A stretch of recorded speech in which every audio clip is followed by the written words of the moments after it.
សេចក្តីសង្ខេបលំអិតនៃសៀវភៅទម្លាប់អាតូមិកនិពន្ធដោយលោក James Clear សេចក្តីផ្ដើមដំណើររឿងផ្ទាល់ខ្លួននិងអំណាចនៃទម្លាប់តូចតាចសៀវភៅនេះចាប់ផ្ដើមឡើងដោយរឿងរ៉ាវពិតដ៏រំជួលចិត្តរបស់អ្នកនិពន្ធផ្ទាល់នៅឆ្នាំទី2នៃវិទ្យាល័យលោក James Clear ត្រូវបានគេវាយនឹងដំបងវាយកូនបាល់ចំកណ្ដាលមុខដោយចៃដន្យដែលបណ្ដាលឲ្យបាក់ឆ្អឹងច្រមុះបាក់ឆ្អឹងរលាក្បាលរបូតគ្រាប់ភ្នែកនិងរងរបួសខួរក្បាលយ៉ាងធ្ងន់ធ្ងររហូតដល់ត្រូវដាក់ឲ្យសន្លប់ដើម្បីសង្គ្រោះជីវិតការស្ដារនីតិសម្បទារបស់គាត់ត្រូវចំណាយពេលរាប់ខែហើយក្តីស្រមៃក្នុងការក្លាយជាកីឡាករវាយកូនបាល់អាជីពហាក់ដូចជារលាយបាត់ទៅហើយប៉ុន្តែនៅពេលគាត់ចូលរៀននៅមហាវិទ្យាល័យគាត់បានសម្រេចចិត្តចាប់ផ្ដើមរៀបចំជីវិតឡើងវិញដោយផ្ដោតលើរឿងតូចៗបំផុតគាត់ចាប់ផ្ដើមរៀបចំគ្រែគេងឲ្យបានស្អាតរាល់ព្រឹកចូលគេងលឿននិងអានសៀវភៅបន្តិចបន្តួចរាល់ថ្ងៃទម្លាប់តូចៗទាំងនេះផ្ដល់ឲ្យគាត់នូវអារម្មណ៍ថាគាត់អាចគ្រប់គ្រងជីវិតខ្លួនឯងបានវិញលទ្ធផលនៃទម្លាប់តូចៗទាំងនេះបូកសន្សំគ្នាបានជួយឲ្យគាត់ត្រឡប់មកលេងកីឡាវិញយ៉ាងឆ្នើមទទួលបានពានរង្វាន់ខ្ពស់បំផុតក្នុងសាកលវិទ្យាល័យនិងបញ្ចប់ការសិក្សាដោយនិទ្ទេសល្អផ្ដាច់គេបទពិសោធន៍នេះបានបង្រៀនគាត់ថាការផ្លាស់ប្ដូរដ៏អស្ចារ្យមិនមែនកើតចេញពីព្រឹត្តិការណ៍ធំដុំតែមួយលើកនោះទេតែវាកើតចេញពីទម្លាប់តូចៗដែលយើងធ្វើជារៀងរាល់ថ្ងៃពាក្យថាអាតូមិកសំដៅលើអ្វីដែលតូចបំផុតនិងជាសមាសធាតុគ្រឹះនៃប្រព័ន្ធធំមួយចំណែកឯទម្លាប់គឺជាទម្រង់នៃអាកប្បកិរិយាដែលយើងធ្វើជាប្រចាំដោយស្វ័យប្រវត្តិដូច្នេះទម្លាប់អាតូមិកគឺជាការផ្លាស់ប្ដូរតូចតាចបំផុតដែលងាយស្រួលធ្វើប៉ុន្តែមានថាមពលអស្ចារ្យនៅពេលវាត្រូវបានធ្វើឡើងជារៀងរាល់ថ្ងៃក្នុងរយៈពេលយូរគោលការណ៍គ្រឹះអាចកំបាំងនៃការទទួលបានលទ្ធផលយូរអង្វែងអ្នកនិពន្ធបានពន្យល់ពីអំណាចនៃការកែលម្អត្រឹមតែ 1% ជារៀងរាល់ថ្ងៃមនុស្សភាគច្រើនតែងតែចង់បានលទ្ធផលលឿននិងទាមទារភាពជោគជ័យធំដុំក្នុងពេលតែមួយប៉ុន្តែលោក James Clear បានបង្ហាញតាមរយៈគណិតវិទ្យាថាប្រសិនបើអ្នកអាចធ្វើឲ្យខ្លួនឯងល្អជាងមុនត្រឹមតែ 1% ជារៀងរាល់ថ្ងៃរយៈពេល1ឆ្នាំ365ថ្ងៃអ្នកនឹងរីកចម្រើនជាងមុនដល់ទៅ37ដងនៅចុងឆ្នាំទន្ទឹមនឹងនេះប្រសិនបើអ្នកធ្វើឲ្យខ្លួនឯងធ្លាក់ចុះ 1% រាល់ថ្ងៃលទ្ធផលរបស់អ្នកនឹងធ្លាក់ចុះរហូតដល់ចំណុច0នេះហៅថាអំណាចនៃការបូកសន្សំទម្លាប់គឺជាការបូកសន្សំនៃការអភិវឌ្ឍខ្លួនឯងបញ្ហាដ៏ធំមួយទៀតដែលអ្នកនិពន្ធបានលើកឡើងគឺការបែងចែករវាងគោលដៅនិងប្រព័ន្ធគោលដៅគឺជាលទ្ធផលដែលអ្នកចង់បានឧទាហរណ៍ចង់សរសេរសៀវភៅមួយក្បាលឲ្យចប់ឬចង់ស្រកទម្ងន់10គីឡូក្រាមចំណែកឯប្រព័ន្ធគឺជាដំណើរការដែលនាំអ្នកទៅដល់លទ្ធផលនោះឧទាហរណ៍ការសរសេរ200ពាក្យរាល់ថ្ងៃឬការហាត់ប្រាណនិងរៀបចំរបបអាហារលោកបញ្ជាក់ថាទាំងអ្នកឈ្នះនិងអ្នកចាញ់គឺមានគោលដៅដូចគ្នាអ្វីដែលធ្វើឲ្យអ្នកឈ្នះទទួលបានជោគជ័យគឺមិនមែនដោយសារគោលដៅរបស់គេធំជាងអ្នកចាញ់នោះទេប៉ុន្តែដោយសារគេមានប្រព័ន្ធអនុវត្តប្រចាំថ្ងៃល្អជាងគោលដៅគ្រាន់តែជាការកំណត់ទិសដៅប៉ុន្តែប្រព័ន្ធទើបជាអ្នកនាំអ្នកឲ្យដើរទៅមុខអ្នកមិនអាចឡើងទៅដល់កម្រិតនៃគោលដៅរបស់អ្នកទេតែអ្នកនឹងធ្លាក់ចុះមកនៅត្រឹមកម្រិតនៃប្រព័ន្ធទម្លាប់របស់អ្នកវិញលើសពីនេះទៅទៀតដើម្បីផ្លាស់ប្ដូរទម្លាប់ឲ្យបានយូរអង្វែងអ្នកត្រូវយល់ពីកម្រិតទាំង3នៃការផ្លាស់ប្ដូរអាកប្បកិរិយាកម្រិតទី1គឺការផ្លាស់ប្ដូរលទ្ធផលគឺផ្ដោតលើអ្វីដែលអ្នកចង់បានកម្រិតទី2គឺការផ្លាស់ប្ដូរដំណើរការគឺផ្ដោតលើសកម្មភាពដែលអ្នកធ្វើកម្រិតទី3ដែលជ្រៅបំផុតនិងសំខាន់បំផុតគឺការផ្លាស់ប្ដូរអត្តសញ្ញាណគឺផ្ដោតលើជំនឿនិងការគិតថាអ្នកជាមនុស្សប្រភេទណាកំហុសដែលមនុស្សភាគច្រើនតែងតែធ្វើនៅពេលព្យាយាមផ្លាស់ប្ដូរទម្លាប់គឺពួកគេផ្ដោតលើលទ្ធផលឧទាហរណ៍មនុស្ស2នាក់កំពុងព្យាយាមឈប់ជួបបារីពេលមានគេហុចបារីឲ្យម្នាក់ឆ្លើយថាអរគុណខ្ញុំមិនមែនជាអ្នកជួបបារីទេចម្លើយនេះបង្ហាញពីការផ្លាស់ប្ដូរអត្តសញ្ញាណអាកប្បកិរិយាដែលមិនស្របនឹងអត្តសញ្ញាណគឺមិនអាចស្ថិតថេរបានឡើយដូច្នេះគោលដៅមិនមែនដើម្បីអានសៀវភៅទេតែដើម្បីក្លាយជាអ្នកអានរាល់ពេលដែលអ្នកធ្វើទម្លាប់ល្អអ្នកកំពុងទម្លាក់សន្លឹកឆ្នោតមួយសន្លឹកដើម្បីបញ្ជាក់ប្រាប់ខ្លួនឯងថាអ្នកគឺជាមនុស្សប្រភេទនោះហើយរាល់ទម្លាប់ទាំងអស់ដំណើរការតាមរយៈវដ្តចំនួន4ដំណាក់កាលគឺសញ្ញាដាស់តឿនចំណងការឆ្លើយតបនិងរង្វាន់ដើម្បីបង្កើតទម្លាប់ល្អនិងលុបបំបាត់ទម្លាប់អាក្រក់លោក James Clear បានបង្កើតក្បួនមួយហៅថាច្បាប់ទាំង4នៃការផ្លាស់ប្ដូរអាកប្បកិរិយាច្បាប់ទី1ធ្វើឲ្យវាច្បាស់លាស់ទាក់ទងនឹងសញ្ញាដាស់តឿនខួរក្បាលរបស់យើងគឺជាម៉ាស៊ីនចាប់សញ្ញាដ៏ពូកែបំផុត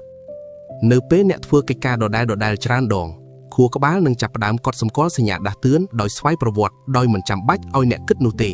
មុននឹងអ្នកអាចផ្លាស់ប្ដូរទម្លាប់បានអ្នកត្រូវចាប់ផ្ដើមដឹងខ្លួនសិន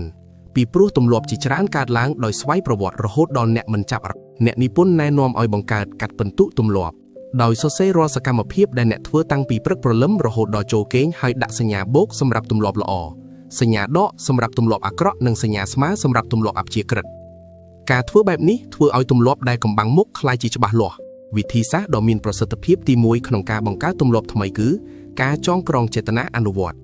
មនុស្សភាគច្រើនបរាជ័យដោយសារពួកគេនិយាយត្រឹមថាខ្ញុំនឹងហាត់ប្រាណឲ្យបានច្រើនជាងមុនប៉ុន្តែពួកគេមិនបានកំណត់ពេលនិងទីកន្លែងឲ្យច្បាស់លាស់ទេរូបមន្តគឺខ្ញុំនឹងធ្វើទម្លាប់នេះនៅម៉ោងនេះនៅទីតាំងនេះឧទាហរណ៍ខ្ញុំនឹងតាំងសមាធិរយៈពេល5នាទីនៅម៉ោង7ព្រឹកនៅក្នុងបន្ទប់ទទួលភ្ញៀវវិធីសាស្ត្រទី2គឺការបន្តទម្លាប់នេះគឺជាការយកទម្លាប់ថ្មីដែលអ្នកចង់ធ្វើទៅបន្តជាប់ជាមួយទម្លាប់ចាស់ដែលអ្នកតែងតែធ្វើរាល់ថ្ងៃស្រាប់រូបមន្តគឺបន្ទាប់ពីទម្លាប់បច្ចុប្បន្នខ្ញុំនឹងធ្វើទម្លាប់ថ្មីឧទាហរណ៍បន្ទាប់ពីខ្ញុំចាក់កាហ្វេពេលព្រឹករួចរាល់ខ្ញុំនឹងអានសៀវភៅមួយទំព័រទម្លាប់ចាស់ដែលចាក់ឫសយ៉ាងជ្រៅនឹងក្លាយជាសញ្ញាដាស់តឿនសម្រាប់ទម្លាប់ថ្មីយ៉ាងមានប្រសិទ្ធភាពលើសពីនេះការរៀបចំបរិស្ថានគឺជារឿងសំខាន់បំផុតមនុស្សជឿថាអ្នកដែលមានវិន័យខ្ពស់គឺជាអ្នកដែលមានការអត់ធ្មត់ខ្លាំងប៉ុន្តែការពិតការសិក្សាបានបង្ហាញថាអ្នកដែលមានវិន័យខ្ពស់គឺជាអ្នកដែលរៀបចំបរិស្ថានជុំវិញខ្លួនបានល្អដើម្បីជៀសវាងការប្រឈមមុខនឹងការលបួងបរិស្ថានគឺជាដៃគូដ៏ស្ងាត់កំបាំងបើអ្នកចង់ផឹកទឹកឲ្យបានច្រើនកុំរំពឹងលើការចងចាំត្រូវដកដបទឹកដាក់លើតុធ្វើការឲ្យចំមុខរបស់អ្នកតែម្ដងបើចង់ហាត់ប្រាណពេលព្រឹកត្រូវរៀបចំសម្លៀកបំពាក់កីឡាដាក់ក្បែរគ្រែតាំងពីយប់ដើម្បីលុបបំបាត់ទម្លាប់អាក្រក់អ្នកត្រូវប្រើក្បួនបញ្ច្រាស់គឺធ្វើឲ្យវាមិនច្បាស់លាស់ឬលាក់វាឲ្យបាត់ពីភ្នែកបើអ្នកចង់កាត់បន្ថយការលេងទូរស័ព្ទត្រូវទុកវាឲ្យឆ្ងាយពីកន្លែងគេងឬលុបកម្មវិធីបណ្ដាញសង្គមចេញពីទូរស័ព្ទការពឹងផ្អែកលើការទប់ចិត្តគឺជាយុទ្ធសាស្ត្រសម្រាប់រយៈពេលខ្លីប៉ុណ្ណោះឯបរិស្ថានទើបជាយុទ្ធសាស្ត្ររយៈពេលវែងច្បាប់ទី2ធ្វើឲ្យវាតាក់ទាញតាក់ទងនិងចំណង់ច្បាប់នេះពន្យល់ពីមូលហេតុដែលយើងមានអារម្មណ៍ចង់ធ្វើអ្វីមួយខួរក្បាលរបស់មនុស្សបញ្ចេញសារធាតុគីមីម្យ៉ាងហៅថាដូប៉ាមីននៅពេលដែលយើងទទួលបានក្តីសុខឬរង្វាន់ប៉ុន្តែអ្វីដែលគួរឲ្យចាប់អារម្មណ៍នោះគឺសារធាតុដូប៉ាមីនក៏ត្រូវបានបញ្ចេញយ៉ាងច្រើនផងដែរនៅពេលដែលយើងរំពឹងទុកថានឹងទទួលបានរង្វាន់ទោះបីជាយើងមិនទាន់ទទួលបានវាក៏ដោយការរំពឹងទុកនេះហើយដែលជំរុញឲ្យយើងធ្វើសកម្មភាពដូច្នេះដើម្បីទាក់ទាញឲ្យខ្លួនឯងធ្វើទម្លាប់ល្អអ្នកត្រូវប្រើប្រាស់យុទ្ធសាស្ត្រការផ្គួបចំណងយុទ្ធសាស្ត្រនេះគឺការយកសកម្មភាពដែលអ្នកត្រូវតែធ្វើទៅផ្គួបជាមួយសកម្មភាពដែលអ្នកចង់ធ្វើឧទាហរណ៍អ្នកចូលចិត្តស្ដាប់ podcast ហើយអ្នកដឹងថាអ្នកត្រូវតែហាត់ប្រាណក្បួនផ្គួបចំណងគឺអ្នកអនុញ្ញាតឲ្យខ្លួនឯងស្ដាប់ podcast នោះបានតែនៅពេលដែលអ្នកកំពុងរត់ហាត់ប្រាណប៉ុណ្ណោះនៅពេលធ្វើបែបនេះយូរទៅខួរក្បាលរបស់អ្នកនឹងចាប់ផ្ដើមទន្ទឹងរង់ចាំការហាត់ប្រាណព្រោះវាដឹងថានឹងបានស្ដាប់ podcast ដែលវាចូលចិត្តកត្តាសង្គមក៏ជះឥទ្ធិពលយ៉ាងខ្លាំងលើចំណង់របស់យើងដែរពីធម្មជាតិមនុស្សយើងគឺជាសត្វសង្គមយើងតែងតែចង់ឲ្យសង្គមទទួលស្គាល់និងមិនចង់នៅឯកោឡើយហេតុនេះហើយយើងតែងតែចម្លងទម្លាប់ពីក្រុមមនុស្ស3ប្រភេទដោយមិនដឹងខ្លួនរួមមានមនុស្សដែលនៅជិតយើងគ្រួសារមិត្តភ័ក្តិមនុស្សភាគច្រើននៅក្នុងសង្គមហ្វូងមនុស្សនិងមនុស្សដែលមានអំណាចឬភាពជោគជ័យវិធីដ៏ល្អបំផុតមួយក្នុងការកសាងទម្លាប់ល្អគឺត្រូវយកខ្លួនឯងទៅដាក់នៅក្នុងបរិយាកាសឬវប្បធម៌ដែលចាត់ទុកអាកប្បកិរិយាដែលអ្នកចង់បានជារឿងធម្មតាប្រសិនបើអ្នកចង់ក្លាយជាអ្នកហាត់ប្រាណរាល់ថ្ងៃចូលរួមជាមួយក្លឹបរត់ប្រណាំងនៅពេលមនុស្សជុំវិញខ្លួនអ្នកសុទ្ធតែជាអ្នករត់ប្រណាំងការហាត់ប្រាណនឹងលែងក្លាយជារឿងពិបាកតែវាក្លាយជាអត្តសញ្ញាណរួមរបស់ក្រុមបន្ថែមពីនេះអ្នកអាចរៀបចំផ្នត់គំនិតឡើងវិញដើម្បីធ្វើឲ្យទម្លាប់លំបាកក្លាយជារឿងតាក់ទាញដោយការផ្លាស់ប្ដូរពាក្យពេចន៍ដែលអ្នកនិយាយប្រាប់ខ្លួនឯងជំនួសឲ្យការគិតថាខ្ញុំត្រូវតែក្រោកពីព្រឹកដើម្បីហាត់ប្រាណដែលស្ដាប់ទៅដូចជាការបង្ខិតបង្ខំចូលផ្លាស់ប្ដូរមកគិតថាខ្ញុំមានឱកាសបានក្រោកពីព្រឹកដើម្បីពង្រឹងសុខភាពនិងកាយសម្បទាការផ្លាស់ប្ដូរពីពាក្យត្រូវតែមកពាក្យមានឱកាសជួយបដូរការផ្ដោតអារម្មណ៍ពីភាពលំបាកទៅជាការដឹងគុណដើម្បីផ្ដាច់ទម្លាប់អាក្រក់ច្បាប់បញ្ច្រាស់គឺធ្វើឲ្យវាមិនតាក់ទាញអ្នកត្រូវគិតពីគុណវិបត្តិនិងផលប៉ះពាល់ធ្ងន់ធ្ងរដែលទម្លាប់អាក្រក់នោះផ្ដល់ឲ្យអ្នកដើម្បីបំបត្តិចំណង់របស់អ្នកចំពោះវាច្បាប់ទី3ធ្វើឲ្យវាងាយស្រួលតាក់ទងនឹងការឆ្លើយតបឬសកម្មភាពទម្រង់នៃការរៀនសូត្រដ៏មានប្រសិទ្ធភាពបំផុតគឺការអនុវត្តជាក់ស្ដែងមិនមែនគ្រាន់តែការរៀបចំផែនការនោះទេលោក James Clear បានបែងចែកឲ្យដាច់ពីរវាងចលនានិងសកម្មភាពចលនាគឺជាការស្រាវជ្រាវការអានសៀវភៅឬការរៀបចំផែនការដែលធ្វើឲ្យអ្នកមានអារម្មណ៍ថាអ្នកកំពុងធ្វើការប៉ុន្តែវាមិនបង្កើតជាលទ្ធផលនោះទេចំណែកឯសកម្មភាព cứ chỉ ca cho đai vừa toán đại đòn là tập hòn ưu tiên hó ca xoay rốt vị thi sát đo mà hà tam internet cứ chỉ cho là ná tại ca nhắm bẩn lại toán cứ chia sạc cam hiệp mình núp hiện trán trong này về chọc keng nực nóng cho là ná đời xa bộ kê khai cá bà chảy đối chân nè trời chộp riệp chóm phải cà rò hốt hỏi chập đám cho đại thừa thọ mà chia robot mình núp cứ tán tay cổ rụp tam cho bắpในការប្រឹងប្រែងតិចបំផុតដែលមានន័យថារវាងជំរឿសពីរ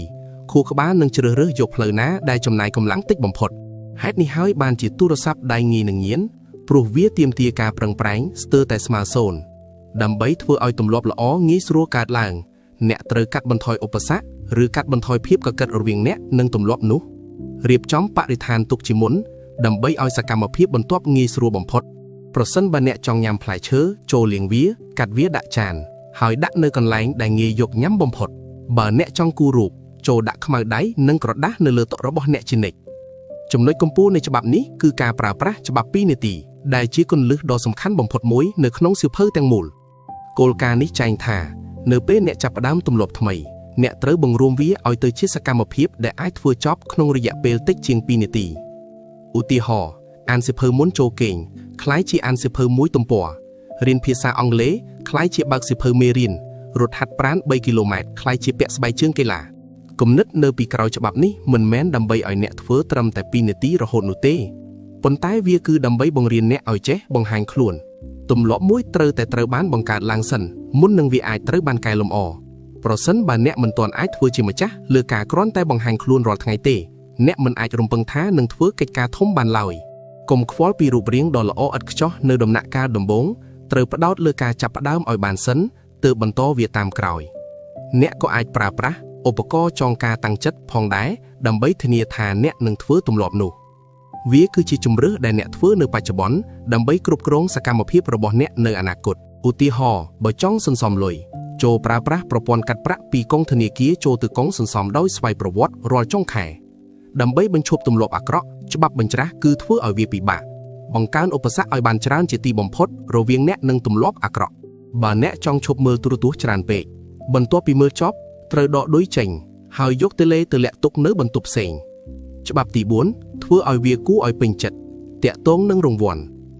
ច្បាប់ទាំង3ខាងដើមធ្វើឲ្យច្បាស់លាស់តាក់ទាញងាយស្រួលគឺដើម្បីធានាថាអ្នកនឹងធ្វើទម្លាប់នោះនៅថ្ងៃនេះចំណែកឯច្បាប់ទី4ធ្វើឲ្យវាគួរឲ្យពេញចិត្តគឺដើម្បីធានាថាអ្នកនឹងត្រឡប់មកធ្វើវាម្ដងទៀតនៅថ្ងៃស្អែកខួរក្បាលរបស់មនុស្សត្រូវបានវិវត្តឡើងដើម្បីផ្ដល់តម្លៃទៅលើរង្វាន់ដែលទទួលបានភ្លាមច្រើនជាងរង្វាន់នៅពេលអនាគតនេះហើយជាមូលហេតុដែលការជក់បារីឬការញ៉ាំនំផ្អែមងាយស្រួលធ្វើព្រោះទោះបីជាវាផ្ដល់ផលអាក្រក់នៅ10ឆ្នាំក្រោយតែវាផ្ដល់ក្តីសុខនិងការបាត់ stress ភ្លាមនៅពេលនេះផ្ទុយទៅវិញការហាត់ប្រាណផ្ដល់ភាពនឿយហត់និងការឈឺចាប់ភ្លាមទោះបីជាវាផ្ដល់សុខភាពល្អនៅពេលអនាគតក៏ដោយច្បាប់ទូទៅនៃការផ្លាស់ប្ដូរអាកប្បកិរិយាគឺអ្វីដែលទទួលបានរង្វាន់ភ្លាមនឹងត្រូវបានធ្វើម្ដងទៀតចំណែកអ្វីដែលទទួលបានការពិន័យភ្លាមនឹងត្រូវបានគេជៀសវាងដោយសារតែទម្លាប់ល្អភាគច្រើនផ្ដល់លទ្ធផលនៅពេលអនាគតអ្នកចាំបាច់ត្រូវបង្កើតវិធីដើម្បីឲ្យខ្លួនឯងទទួលបានអារម្មណ៍ជោគជ័យភ្លាមបន្ទាប់ពីបានធ្វើវាចប់ទោះបីជាជោគជ័យនោះតូចតាចក៏ដោយការមានអារម្មណ៍ថាខ្លួនឯងកំពុងដើរទៅមុខគឺជាកម្លាំងជំរុញទឹកចិត្តដ៏អស្ចារ្យបំផុតវិធីដ៏សាមញ្ញបំផុតនិងមានប្រសិទ្ធភាពបំផុតគឺការប្រើប្រាស់តារាងតាមដានទម្លាប់អ្នកអាចយកប្រតិទិនមួយមកព្យួរជាប់ជញ្ជាំងហើយរាល់ពេលដែលអ្នកធ្វើទម្លាប់ល្អបានសម្រេចចូលគូសសញ្ញាខ្វែងពណ៌ក្រហមធំមួយនៅត្រង់ថ្ងៃនោះពេលអ្នកធ្វើវាបានប្រមាណថ្ងៃជាប់គ្នាអ្នកនឹងឃើញសញ្ញាខ្វែងនោះតគ្នាជាជួររថភ្លើងការមើលឃើញពីវឌ្ឍនភាពផ្ទាល់ភ្នែកបែបនេះគឺជាទម្រង់នៃរង្វាន់ដ៏គួរឲ្យពេញចិត្តបំផុតនៅពេលបន្ទាប់គោលដៅរបស់អ្នកលែងជាការហាត់ប្រាណទៀតហើយតែគោលដៅរបស់អ្នកគឺកុំឲ្យដាច់ជួរទោះជាយ៉ាងណាក៏ដោយលោក James Clear បានព្រមានថាក្នុងនាមជាមនុស្សយើងពិតជាមិនអាចបញ្ជៀសនៅកំហុសឬការរវល់ដែលធ្វើឲ្យយើងខកខានមិនបានធ្វើទម្លាប់ណាមួយឡើយនៅពេលរឿងនេះកើតឡើងអ្នកត្រូវកាន់ខ្ជាប់នៅច្បាប់មាសមួយគឺកុំខកខានឲ្យសោះលើសពី2ដងជាប់គ្នាការខកខានម្ដងគ្រាន់តែជារឿងចៃដន្យតែបើអ្នកបណ្ដោយឲ្យខកខាន2ថ្ងៃជាប់គ្នាវាគឺជាចំណុចចាប់ផ្ដើមនៃការបង្កើតទម្លាប់ថ្មីទម្លាប់មិនធ្វើបាត់ទៅហើយទោះបីជាអ្នករវល់យ៉ាងណាក៏ត្រូវតែងើបមកធ្វើវាទោះបីជាតិចតួចបំផុតក៏ដោយដើម្បីរក្សាអត្តសញ្ញាណរបស់អ្នកជាមនុស្សដែលប្រកាន់ខ្ជាប់ទម្លាប់ច្បាប់បញ្ច្រាស់ដើម្បីបោះបង់ទម្លាប់អាក្រក់គឺធ្វើឲ្យវាមិនគួរឲ្យពេញចិត្តឬធ្វើឲ្យវាមានការឈឺចាប់ភ្លាម អ្នកអាចបង្កើតកិច្ចសន្យាទម្លាប់ដោយសរសេរចេញជាលាយលក្ខណ៍អក្សរថានឹងមានការពិន័យអ្វីខ្លះប្រសិនបើអ្នកបំពេញទម្លាប់របស់អ្នកហើយប្រគល់ឲ្យមិត្តភ័ក្តិឬដៃគូរបស់អ្នកជាអ្នកត្រួតពិនិត្យឧទាហរណ៍ប្រសិនបើអ្នកមិនបានទៅហាត់ប្រាណតាមការកំណត់ទេអ្នកត្រូវបង់លុយឲ្យមិត្តភ័ក្តិរបស់អ្នកចំនួន$20ភ្លាមៗការពិន័យភ្លាមៗបែបនេះនឹងធ្វើឲ្យខួរក្បាលចងចាំនិងលែងហ៊ានបំពានទៀតហើយសេចក្តីបញ្ចប់យុទ្ធសាស្ត្រកម្រិតខ្ពស់ដើម្បីបន្តការអភិវឌ្ឍនៅក្នុងផ្នែកចុងក្រោយអ្នកនិពន្ធបានពិភាក្សាយ៉ាងស៊ីជម្រៅអំពីឥទ្ធិពលនៃហ្សែននិងទេពកោសល្យតើហ្សែនពិតជាកំណត់ជោគវាសនារបស់យើងមែនឬទេការពិតគឺហ្សែនមិនមែនជាអ្នកកំណត់អនាគតរបស់យើងទេតែវាកំណត់អំពីដែនកំណត់និងចំណុចខ្លាំងពីធម្មជាតិរបស់យើងអ្នកនឹងមានឱកាសជោគជ័យច្រើនប្រសិនបើអ្នកជ្រើសរើសកសាងទម្លាប់ណាដែលស្របទៅនឹងចំណង់ចំណូលចិត្តនិងធម្មជាតិពីកំណើតរបស់អ្នកកុំលេងហ្គេមដែលអ្នកមានប្រៀបតិចជាងគេបើអ្នកមិនអាចរកឃើញហ្គេមដែលអ្នកមានប្រៀបទេចូលបង្កើតហ្គេមថ្មីមួយដោយខ្លួនឯងតាមរយៈការរួមបញ្ចូលជំនាញជាច្រើនដែលអ្នកមានធ្វើឲ្យអ្នកក្លាយជាមនុស្សម្នាក់ដែលមានសមត្ថភាពពិសេសមិនអាចជំនួសបានលើសពីនេះលោកបានណែនាំពីច្បាប់ Goldilocks ដែលពន្យល់ពីរបៀបរក្សាកម្លាំងចិត្តឲ្យបានយូរអង្វែងមនុស្សយើងនឹងមានការលើកទឹកចិត្តខ្ពស់បំផុតនៅពេលដែលពួកគេធ្វើកិច្ចការដែលស្ថិតនៅចន្លោះនៃការមិនងាយស្រួលពេកនិងមិនពិបាកពេកកិច្ចការដែលងាយពេកនឹងធ្វើឲ្យអ្នកធុញទ្រាន់ឯកិច្ចការដែលពិបាកពេកនឹងធ្វើឲ្យអ្នកបាក់ទឹកចិត្ត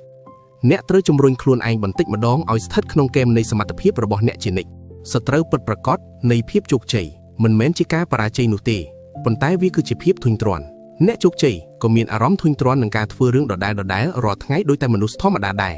ប៉ុន្តែអ្វីដែលធ្វើឲ្យពួកគេខុសប្លែកគឺពួកគេនៅតែបន្តធ្វើវាទោះបីជាពួកគេធុញទ្រាន់យ៉ាងណាក៏ដោយចុងក្រោយទម្លាប់ល្អផ្ដល់អត្ថប្រយោជន៍ដ៏មហាសាលតែវាក៏មានគុណវិបត្តិរបស់វាផងដែរនៅពេលដែលទម្លាប់មួយត្រូវបានធ្វើឡើងដោយស្វ័យប្រវត្តិហើយយើងតែងតែឈប់ចាប់អារម្មណ៍ពីកំហុសរបស់ខ្លួនឯងហើយលែងអភិវឌ្ឍវាបន្តទៀតទម្លាប់បូកនឹងការអនុវត្តដោយយកចិត្តទុកដាក់ទើបស្មើនឹងភាពចំណានដូច្នេះដើម្បីកុំឲ្យជាប់គាំងនៅមួយកន្លែងអ្នកត្រូវតែមានប្រព័ន្ធដើម្បីត្រួតពិនិត្យនិងឆ្លុះបញ្ចាំងពីខ្លួនឯងជារៀងរាល់ចុងឆ្នាំដើម្បីសួរខ្លួនឯងថាតើអ្វីដែលខ្ញុំធ្វើបានល្អអ្វីដែលមិនទាន់បានល្អនិងតើខ្ញុំកំពុងតែប្រកាន់ខ្ជាប់នៅអត្តសញ្ញាណដែលខ្ញុំចង់បានឬទេដើម្បីកែតម្រូវទម្លាប់ឡើងវិញឲ្យត្រូវនឹងបរិបទជីវិតថ្មីសរុបសេចក្តីមកសៀវភៅទម្លាប់អាតូមិកបានបង្ហាញយ៉ាងក្បោះក្បាយថាអាចកំបាំងនៃការទទួលបានលទ្ធផលដ៏អស្ចារ្យមិនមែនទាមទារឲ្យមានការខិតខំប្រឹងប្រែងធ្វើរឿងធំដុំក្នុងពេលតែមួយនោះទេវាគ្រាន់តែជាការយល់ដឹងពីប្រព័ន្ធខួរក្បាលរបស់ខ្លួនឯងនិងរៀបចំទម្លាប់ប្រចាំថ្ងៃតូចៗតាមរយៈច្បាប់ទាំង4គឺធ្វើឲ្យវាច្បាស់លាស់ទាក់ទាញងាយស្រួលនិងគួរឲ្យពេញចិត្តរាល់សកម្មភាពតូចតាចដែលអ្នកធ្វើនៅថ្ងៃនេះគឺជាសន្លឹកឆ្នោតដែលអ្នកកំពុងបោះបង់ឲ្យអនាគតខ្លួនឯង